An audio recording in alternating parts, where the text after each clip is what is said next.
혹시 여러분들 가운데 세례를 아직 못 받으신 분이 계시다면 우리 다음 추수감사절 때 기회가 또 있습니다. 그때도 함께 마음의 준비가 되셨으면 이렇게 신청하셔서 이렇게 받으셨으면 좋겠어요. 제가 여기 와서 아이들에게만 세례 주고 있어가지고 마음이 좀 무겁지는 않은데 다 세례 받으셨으니까 안 나오셨겠구나라는 생각을 하고 있습니다. 근데 혹시 내가 세례를 받지 못했거나 아직 준비가 안 되신 분 계시다면 그 다음에 함께 세례를 받으시기를 바랍니다. 네, 오늘 우리에게 주시는 하나님 말씀 보겠습니다. 오늘 특별히 부활절이기 때문에 저희가 고린도전서를 잠시 이번 주 스킵하고 부활절 말씀을 함께 나누도록 하겠습니다. 자, 누가복음 24장 1절부터 12절까지 말씀입니다. 누가복음 24장 1절부터 12절까지 말씀을 우리 우리 함께 합독해서 읽도록 하겠습니다. 함께 읽겠습니다. 이른 새벽에 여인들은 준비한 향품을 가지고 무덤으로 갔습니다. 그런데 무덤 입구를 막은 돌덩이가 굴려져 있는 것을 발견했습니다. 그래서 그들이 안으로 들어가 보니 주 예수의 시신이 없었습니다. 그들이 이 일에 대해 어찌해야 할지 몰라 당황하고 있는데 빛나는 옷을 입은 두 사람이 갑자기 그들 곁에 섰습니다. 여인들은 너무 무서워 얼굴을 땅에 대고 엎드렸습니다. 그러자 그 사람들이 말했습니다. 살아계신 분을 왜 죽은 사람들 사이에서 찾고 있느냐? 그분은 여기 계시지 않고 살아나셨다. 예수께서 갈릴리에서 너희와 함께 계실 때 하신 말씀을 기억해 보라. 인자가 마땅히 죄인의 손에 넘겨져 십자가에 못 박히고 3일째 되는 날에 다시 살아나야 한다라고 하시지 않았느냐? 여인들은 예수의 말씀을 기억했습니다. 여인들은 무덤에서 돌아와 11 제자들과 다른 모든 사람들에게 이 사실을 모두 알렸습니다. 그들은 막달라 마리아, 요한나, 야고보의 어머니 마리아였습니다. 함께 있었던 다른 몇몇 여인들도 이 일을 사도들에게 말했습니다. 그러나 사도들은 여인들의 말이 어처구니 없게 들렸으므로 그 말을 믿지 않았습니다.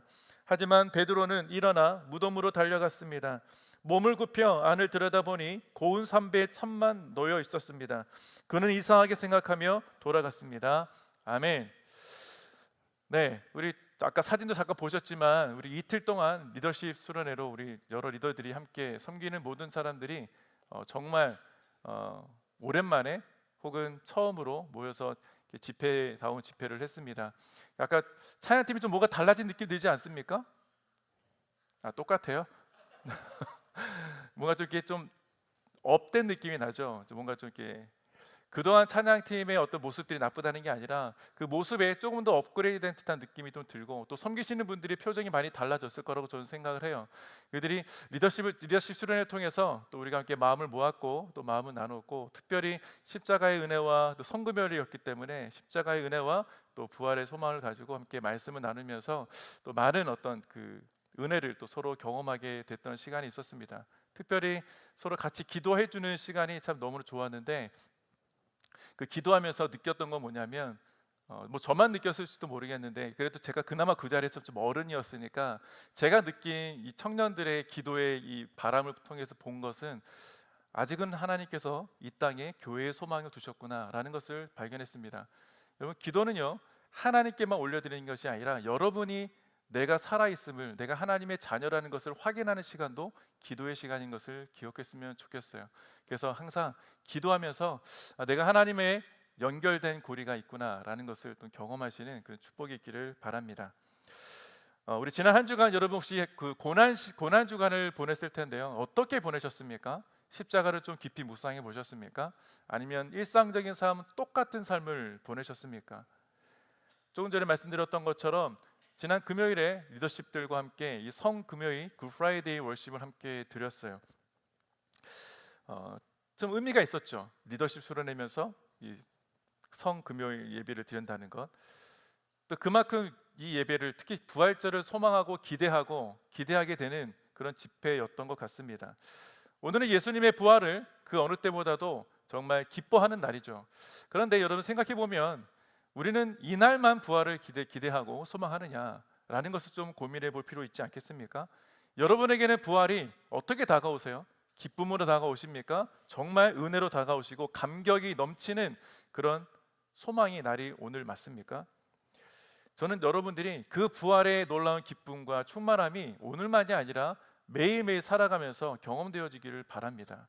그래서 매 주일마다 그렇게 인사를 하는 거예요. 부활의 기쁨이 함께 하시기를 축복합니다. 그게 우리가 매주 맞이하는 주일인 것이죠. 자, 오늘 본문은요, 예수님을 무덤에 안치한 이후에 첫 번째 이 첫날 이른 아침에 여인들이 예수님의 무덤을 찾아가는 것으로 시작을 합니다.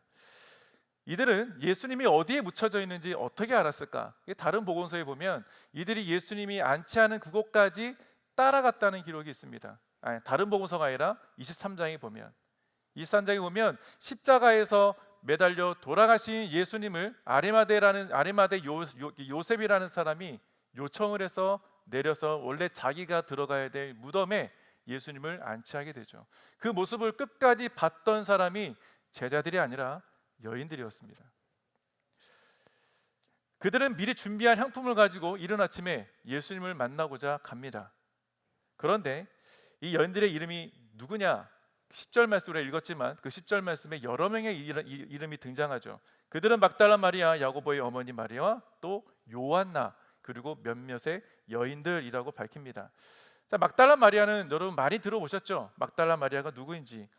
막달라 마리아나 예수의 어머니 마리아는 많이 들어보았지만 오늘 등장하는 인물 중에 요한나라는 여인은 좀 생소하기도 합니다. 자, 누가복음에서만 기록된 이름이기 때문이에요. 이 요한나라는 인물은. 자, 이 여인들은 누가복음 곳곳에서 종종 예수님을 따르는 제자들과 함께 등장하기도 합니다. 예수님이 가시는 곳곳마다 여인들이 함께 따라가서 도왔다라는 그런 이야기가 있기 때문이죠. 그러니까 물심양면으로 섬겨주었던 인물들이 이 여인들이었습니다. 특별히 요한나라는 이 인물은요, 누가복음에서만 기록되어 있지만 이 여인은 헤롯의 청지기 구사라는 사람의 아내로 알려져 있습니다. 그러니까 귀족이었다는 것이죠. 물질이 많이 있었고 부족함 없는 사람이었다라는 것을 알 수 있습니다. 자, 이 여인들이 예수님의 몸에 향품을 바르기 위해서 무덤을 향해 이른 아침에 모여서 갑니다. 문제는 그 돌문을 어떻게 굴릴 거냐라는 그 고민 속에 찾아가지 않았겠습니까? 중동 지방의 무덤은요, 우리가 알고 있었던 땅에 묻거나 흙이 있어서 그렇게 묻는 것이 아니라, 아마 가신 분 아시겠지만 척박한 사막 아닙니까? 그 땅에 돌을 파서 그 안에 시신을 안치하고 돌무들을 굴려서 막는 문화가 이 중동의 무덤 문화입니다. 장례 문화죠. 그렇기 때문에 큰 돌문, 쉽게 이렇게 굴려질 만한 그 돌문이 아니었다는 것을 알 수 있습니다. 여인이 모르겠어요. 이 여인들이 얼마나 힘이 센지는 모르겠지만 3명 이상의 최소한 6명 정도의 여인들이 가서 돌문을 굴려도 굴리지 않을 만한 돌문이었기 때문에 이 여인들은 고민하면서 갔더라는 것입니다. 우리를 위해서 누가 돌문을 굴려줄 수 있을까? 그런 고민을 하면서 이 무덤을 향해 갔던 것이죠. 힘 있는 누군가가 돌문을 굴려줘야 하는데 자신들의 힘으로는 굴릴 수 없다 보니까 고민했던 것입니다. 이게 문제라는 것이죠. 여러분, 우리는 살면서 주님이 어디 계신지는 아는데 문제만을 바라보고 이것을 어떻게 해결해야 되나 고민을 많이 할 때가 있습니다. 우리는 무엇인가 내 힘으로 할 수 없다고 느낄 때 참 많은 고민을 하죠. 하나님, 이 문제 주님 풀어주셔야 되는데, 근데 내가 풀고 싶어 하는 마음들, 하나님께까지 가져갈 필요가 있나? 그러니까 내가 풀면 되지. 문제는 내가 풀 수가 없다는 게 문제 아니겠습니까? 얼마나 고민되겠어요. 좌절하기도 하고 낙담되어서 어찌할 바를 몰라서 발망 동동 구리는 이 여인들의 모습이 아니라 그게 저와 여러분의 모습 아니겠습니까? 어떤 일은 도움이 될 만한 누군가를 백방으로 찾아다니겠죠. 아마 모르긴 몰라도 이 여인들이 제자들을 찾아가서 오늘 우리가 일찍 갈 건데 돌문 좀 굴러주십시오 라고 부탁은 하지 않았을까? 성경에 기록되어 있지는 않지만 그러지 않았을까? 또 생각도 해볼 법도 합니다. 근데 아무도 안 따라갔어요. 왜 안 따라갔을까? 제가 나중에 찾아드리겠습니다. 왜 안 따라갔을까? 그들은 두려워했기 때문이에요.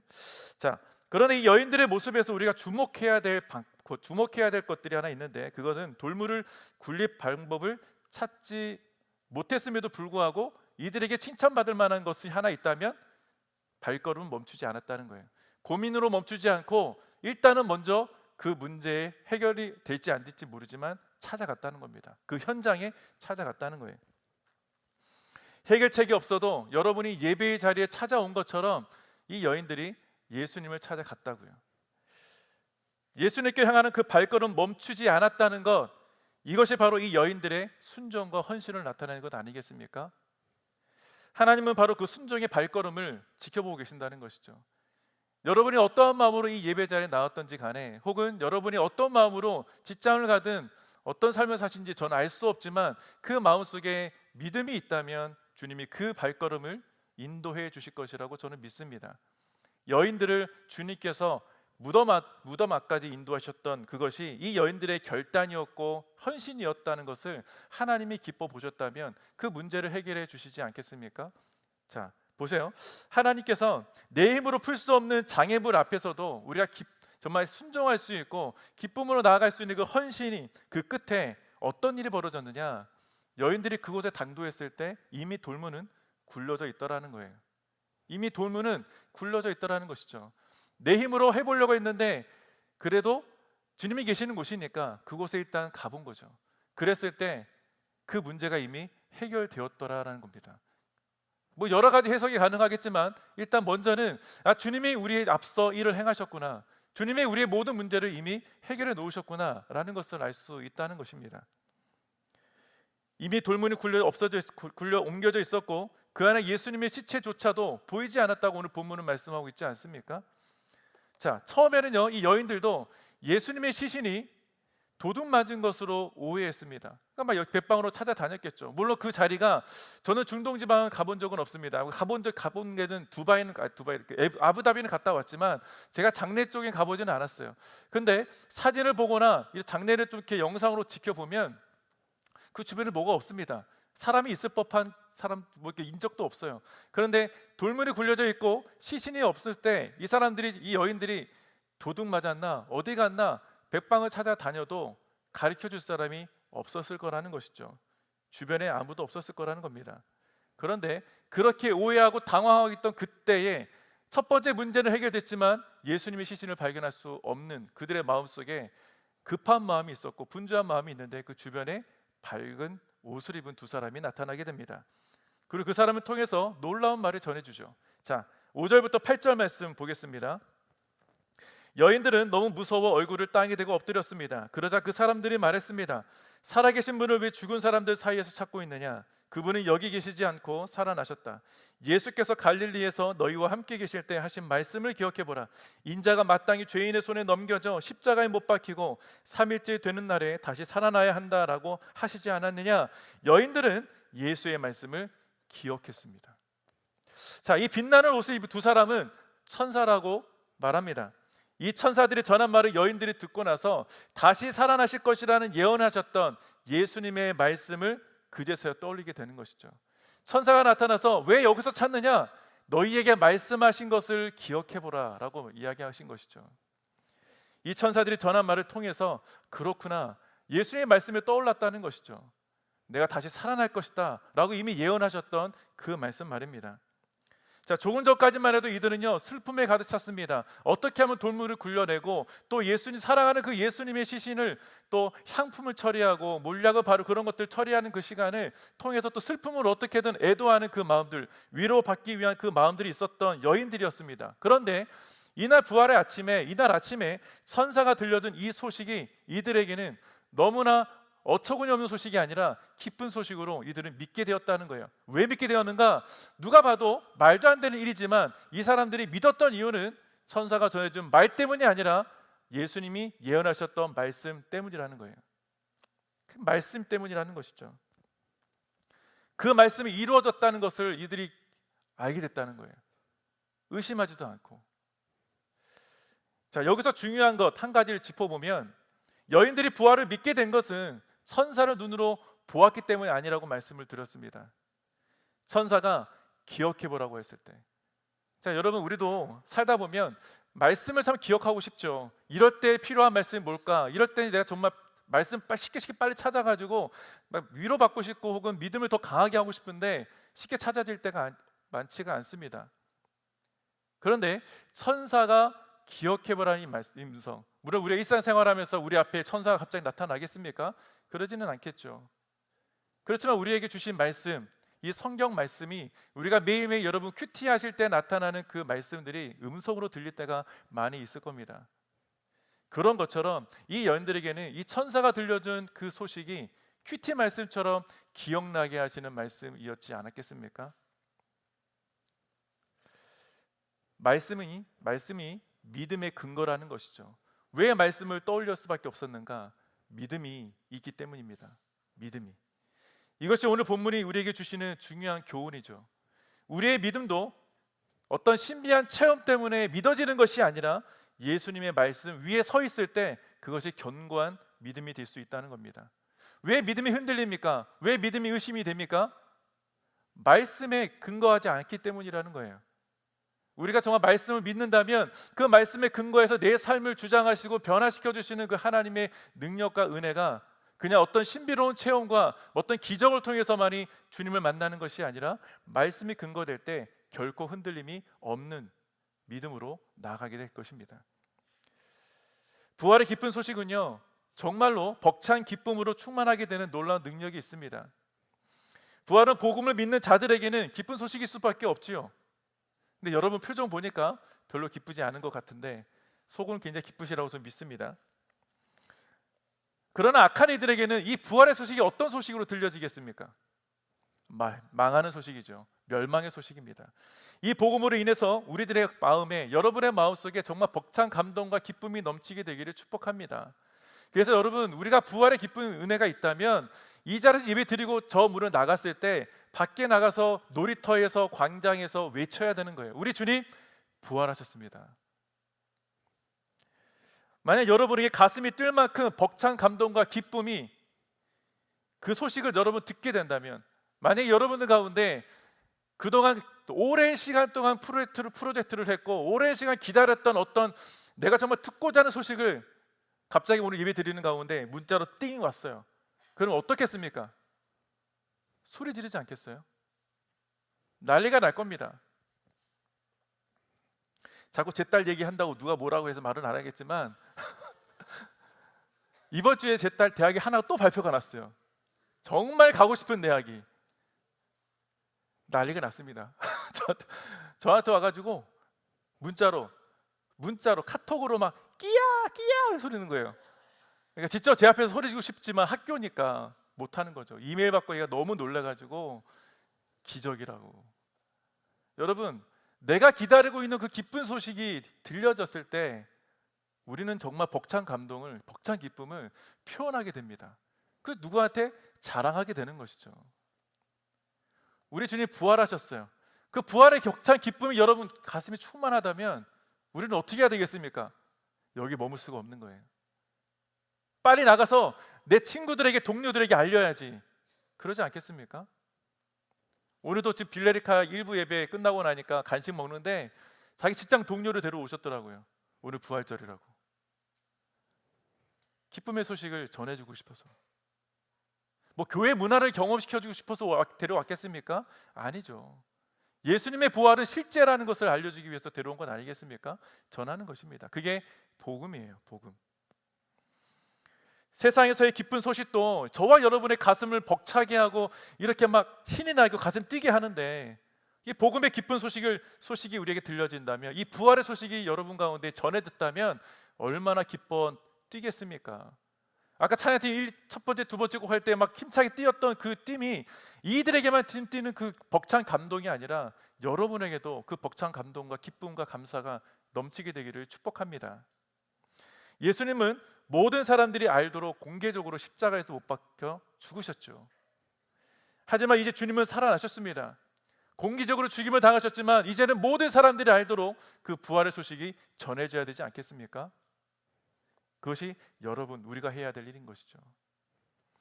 이 여인들은요, 주님께서 부활하셨다는 이 기쁜 소식에 가슴이 너무 벅차올랐습니다. 그래서 그 소식을 누구에게 전해줘야 되겠느냐? 하나, 예수님이 사랑하셨던 제자들. 오늘 이 시간 다 우리와 함께 따라와서 돌문을 굴러주진 않았지만 그 제자들에게 빨리 예수님이 살아나셨다는 소식을 전해줘야겠다. 달렸다는 거예요. 달려가서 그냥 단순히 없어졌어요. 시신이 없어요. 이 얘기가 아니에요. 돌문이 그냥 굴려갔어요. 이 얘기가 아니라 우리 주님 살아나셨습니다 라고 얘기했던 것이죠. 마태복음 28장에는요 오늘 누가복음에는 이 여인들이 그냥 알렸다고만 되어 있지만 마태복음 28장에는 예수님이 부활하셨다는 소식을 듣자마자 다른 박제했다고 되어 있습니다. 다른 박제. 뛰어갔다. 그 대목에서 우리는 하나님의 놀라운 방식을 다시 한번 발견하게 됩니다. 당시 유대 사회에서는요, 여성의 법적 증언은 효력이 없었던 시대예요. 그러니까 여성이 아무리 뛰어가서 알린다고 해도 믿지 않아도 된다는 얘기예요. 근거가 없잖아. 이렇게 무시했던 시대라는 겁니다. 여성들에게 죄송하지만 이 시대는 그랬다고요. 법정에서 여성은요, 증인으로 인정받지 못했던 시대에 살았던 여인들이었어요. 그런데 하나님께서는 바로 그 여인들을 부활의 첫 증인으로 세웠다는 게 감동 아닙니까? 사회가 무시한 자들, 하나님은 가장 중요한 자리에 세우셨다는 겁니다. 부활의 첫 번째 증인이 되어서 제자들에게 알리고 사람들에게 부활의 소식을 알린 인물이 되었던 것이죠. 복음은요, 이게 바로 복음의 역설이고, 그리고 복음은 그 세상의 기준을 뒤집는 데서 시작한다는 겁니다. 약한 자들을 들어서 강한 자를 부끄럽게 하시는 하나님의 방식이 오늘 이 부활의 아침에도 증명된 것 아니겠습니까? 이 여인들, 부활의 첫날에 기쁜 소식을 들은 첫 번째 증인들이 되는 축복을 누리게 되었습니다. 증인은요, 자기가 본 것을 그대로 전해야 될 책임이 있지 않겠습니까? 이 여인들은 그 책임을 충실하게 전했습니다. 여러분들이 경험한 예수님이 있을 겁니다. 내가 만난 인격적인 예수님, 혹은 말씀이든 어떤 상황이든 내가 경험했던 하나님에 대한 그 은혜가 있다면 그 은혜를 우리는 전해야 되는 거예요. 그게 저와 여러분의 책임입니다. 하지만 제자들을 향해 달려간 이 여인들은요, 이 소식을 기쁜 마음으로, 정말 주체할 수 없는 기쁜 마음으로 전해 주었지만 이상하게도 제자들의 반응은 별 미덥지 않은 반응, 좀 뜨뜻미지근한 반응입니다. 자, 11절을 보겠습니다. 시원찮은 반응을 보여주는데, 그러나 사도들은 여인들의 말이 어처구니 없게 들렸으므로 그 말을 믿지 않았습니다. 이해가 되지 않습니까? 죽은 사람이 살아났다니, 죽은 자가 어떻게 살아나? 그런데요, 잘 생각해 보세요. 예수님이 죽은 자를 살리셨던 적이 있습니까? 없습니까? 있어요. 감사합니다. 죽은 나사로를 살리셨습니다. 그것을 본 제자들이 믿었잖아요. 근데 예수가 살아났다는 것을 왜 못 믿겠습니까?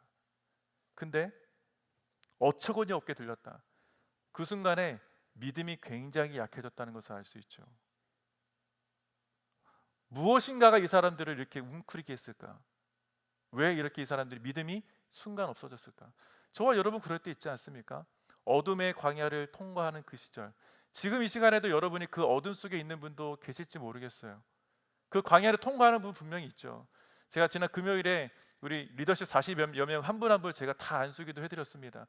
그때 여러분 처음 제가 창피하고 미안했던 게 뭐였냐면, 내가 한 사람 한 사람의 기도 제목을, 물론 순들의 기도 제목을 내가 보지만 그들의 진실된 마음의 기도를 내가 처음 듣게 되었다는 게 참 미안했어요.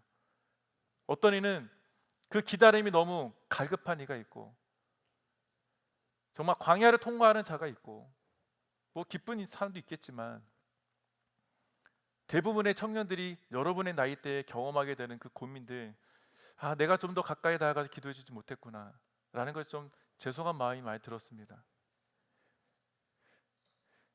제자들의 반응, 우리들의 기대와는 다르게 믿op지 않고 믿지 못하고 말도 안 되는 기가 막힌 이야기로 어처구니 없게 들렸다는 말이 저와 여러분의 모습은 아닐런지. 물론 우리는 기도할 수 있어요. 기도하면서 응답 주지 않으신다 할지라도 기뻐함으로 예배의 자리로 나아갈 수 있습니다. 그게 우리의 믿음이죠. 하지만 그럼에도 불구하고 이 제자들의 반응이 저의 모습처럼 오버랩될 때가 있더라고요. 왜 그럴까? 죽은 나사로를 다시 살리신 기적을 본 사람들, 무엇보다도 예수님께서 공생애 동안에 자신이 십자가에 달릴 것이다, 내가 다시 3일 만에 살아날 것이다 라는 말씀을 여러 번 들었던 제자들이었어요. 근데 왜 지금 이렇게 믿지 못할까? 전혀 기억해내고 있지 못하다는 거예요. 천사가 얘기했던 여인들한테 뭐라고 얘기했습니까? 기억하라고 했어요. 기억하라.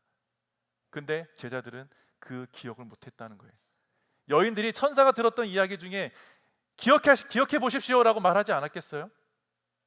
예수님 말씀하신 대로, 그때 말씀하셨던 대로 살아나셨습니다. 그렇게 얘기했을 텐데도 불구하고 여인들은 떠올렸지만 제자들은 떠올리지 못했다고요. 그래서 여인들도 당황한 가운데 천사가 기억해 보라는 그 말을 들었을 때 생각났던 것처럼 제자들도 분명히 생각났어야 되는 게 저와 여러분의 기대입니다. 그런데 그렇지 않아요. 저는 그래서 성경을 제자들의 이야기를 그렇게 남겨둔 것에 대해서 너무 감사했습니다. 왜냐하면 저 같아서 이렇게 연약한 제자들의 모습을 낱낱이 보여주셨구나. 그래서 우리 인생들에게 위로해 주시는 거예요. 그렇게 대단했던 제자들도, 예수님과 함께 직접 공생애를 보냈던 제자들도 이렇게 연약한 사람이었어. 근데 그들이 회복돼서 제자가 되더라. 진짜 참된 제자가 되지 않았냐. 그 말씀을 저에게 해주시는 거였습니다. 그렇기 때문에 성경은요, 예수님의 부활의 소식을 들었던 사람들의 제각각인 반응 가운데 특별히 두 개의 반응을 보여주시죠. 첫 번째는요, 즉각적으로 반응하는 사람이 있었습니다. 두 번째는 무반응이었다는, 무관심한 반응을 보여줬습니다. 자, 여인들은 천사의 말을 듣고는 예수님께서 하신 말씀을 기억해냈어요. 그리고 다시 영적으로 뭔가 회복되는 뜨거움을 느끼게 되었습니다. 그러니까 달려가서 제자들에게 말씀을 전했던 건 아니겠습니까? 그러나 제자들은 예수님이 하신 말씀을 기억했다기보다는 오히려 자신들이 믿었던 예수님이 죽으셨던 것에 너무나 깊이 묵상하고 있었던 겁니다. 우리 예수님께서 죽으셨어, 나의 스승께서 지금 함께 계시지 않아 절망 속에 있었던 것을 극복해내지 못하는 것이죠. 아무리 기쁜 소식이 들린다 할지라도 그것을 들을 생각이 없었던 겁니다. 가려뒀던 것이죠. 여러분, 우리가 예수님을 믿으면서도 하나님께 기도의 자리, 기도할 수 있다는 것을 알면서도 문제가 너무 커버리면 기도의 자리에 나아갈 수가 없어요. 나아가더라도 문제가 너무 크니까 기도가 턱 막히는 거죠. 무엇으로 기도해야 되지? 어떻게 기도해야 되지? 이 제자들이 그런 모습을, 연약한 모습을 지금 보여주고 있지 않습니까? 하지만 모든 제자가 그랬던 것은 아니에요. 모든 제자가 그랬던 것은 아닙니다.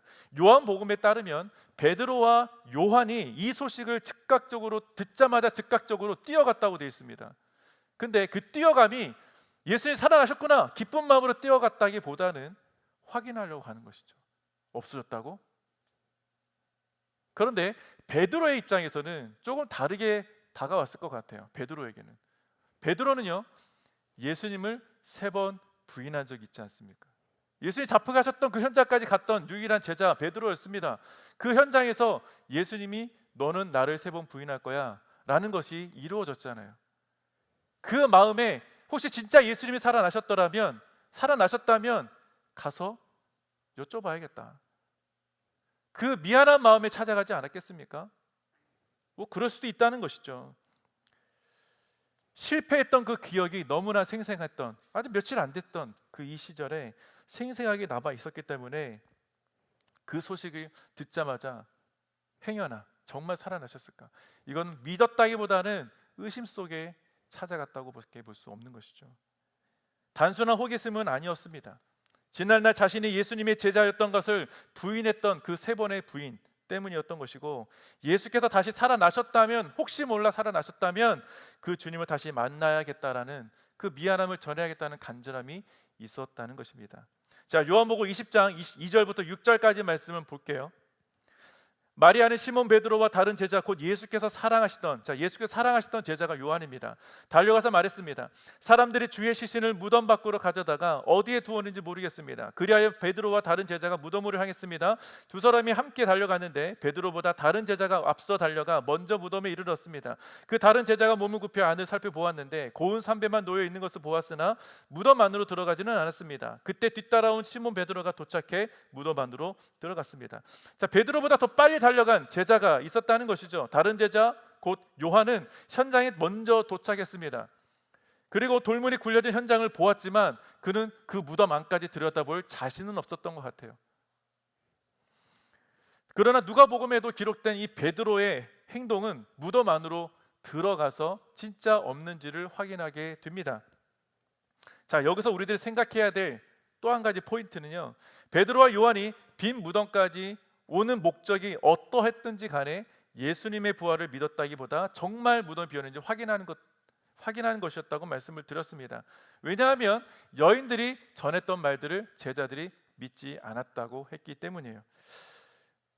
자, 오늘 본문의 중요한 이유는 부활의 증인이 한 사람이 아니었다는 것이 중요한 교훈입니다. 증인이 되려면 현장에 여러 명이 있어야 되는 것 아니겠습니까? 만약 여러분 혼자서 예수님을 만났다면, 십자가에 돌아가셨다가 무덤이 열리고 예수를 누군가 만났다면, 그 여인 한 사람이, 혹은 어떤 남자더라도 한 사람이 예수를 만난 것을 증거한다고 이 증거 효력이 있겠습니까? 그 니네가 지어낸 것 아니냐. 다른 보고서에 보면은요, 예수님이 살아 생전에 이미 살아날 거라는 예언을 했던 것 때문에 사두개인들이, 대제사장들이 혹시 몰라 그 돌문 앞에, 무덤 앞에 두 병사들을 지키겠다는 것도 기록이 있습니다. 제자들이 혹시 훔쳐가서 살아나셨다고 거짓말하고 다닐까 봐. 그런데 보세요, 오늘 몇 명의 여인이 예수님을 만나게 됩니까? 이렇게 천사에 들려준 소식을 만나게 됩니까? 최소한 3명이에요. 최소한 3명. 마리아, 또 다른 마리아, 요한나. 근데 성경은 또 다른 몇 여인들이라고 되어 있죠. 물론 오늘 본문에서 베드로와 제자들은요, 아직은 완전히 예수님의 부활하셨다는 것을 믿지 못하는 모습을 보여주긴 하지만, 이후에 예수님께서 이들 앞에 나타나시지 않습니까? 나타나셔서 이들의 믿음을 확증시켜 주시는 사건을 만나게 됩니다. 자, 요한복음 20장 19절 20절 말씀 보겠습니다. 그날 곧 그 주간의 첫날 저녁에 제자들은 유대 사람들을 두려워해 문들을 걸어 잠그고 모여 있었습니다. 그때 예수께서 오셔서 그들 가운데 서서 말씀하셨습니다. 너희에게 평강이 있을지어다. 이렇게 말씀하신 뒤 예수께서는 제자들에게 자신의 손과 옆구리를 보여주셨습니다. 그러자 제자들은 주를 보고 기뻐했습니다. 이제서야 기뻐했다라고 말이 나옵니다. 자, 그런데 왜 제자들이 믿지 못했을까? 왜 이들이 그렇게 웅크리게 됐을까? 자, 이 19절 말씀 뭐라고 되어 있습니까? 유대 사람들을 두려워했다. 문을 꽁꽁 잠궜다라고 기록하고 있어요. 이들을 두렵게 하는 것, 자기의 스승, 자기 그렇게 믿었던 스승. 자, 원래 제자들은요, 예수님이 이 나라를, 로마의 압제를 다시 극복시키고 전복시키고 다시 나라를 세우고 강력한 왕권을 세울 임금, 그 왕으로 기대했던 사람들 아닙니까? 근데 그 예수가 너무 연약하게 대응도 한번 하지 않고 십자가에 달려 죽었으니 그 얼마나 두려운 마음이 있었겠어요. 여러분의 믿음도 늘 언제나 강하지 않지 않습니까?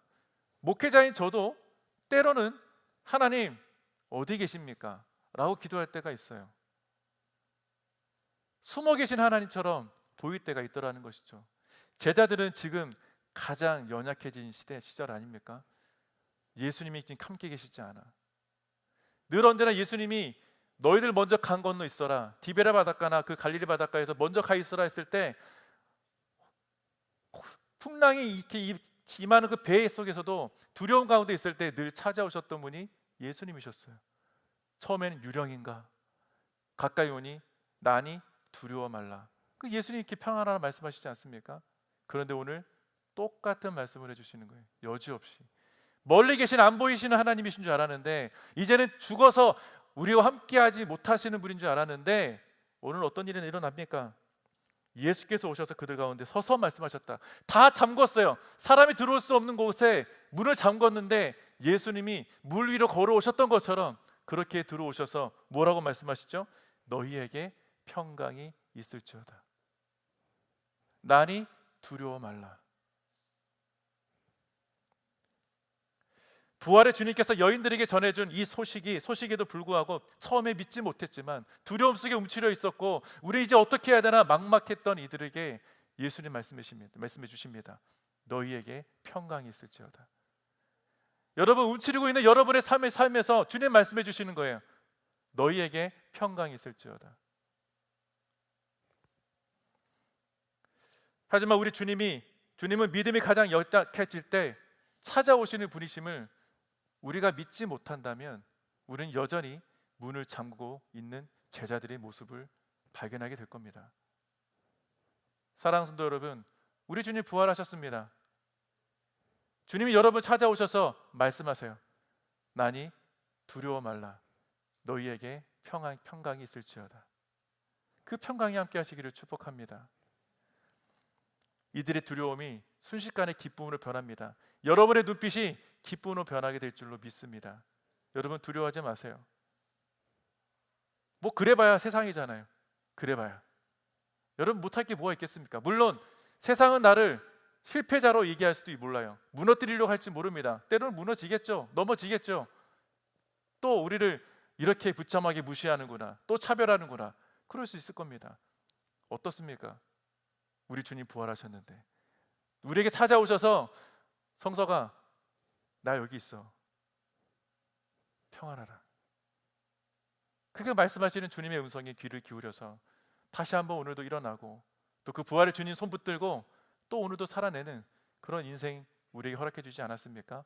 그 인생을 살아가시기를 축복합니다.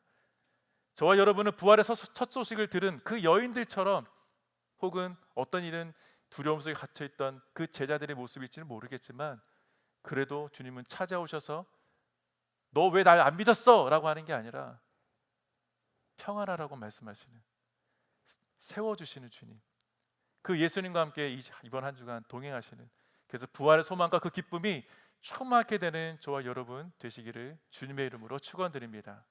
기도하겠습니다. 살아계신 하나님,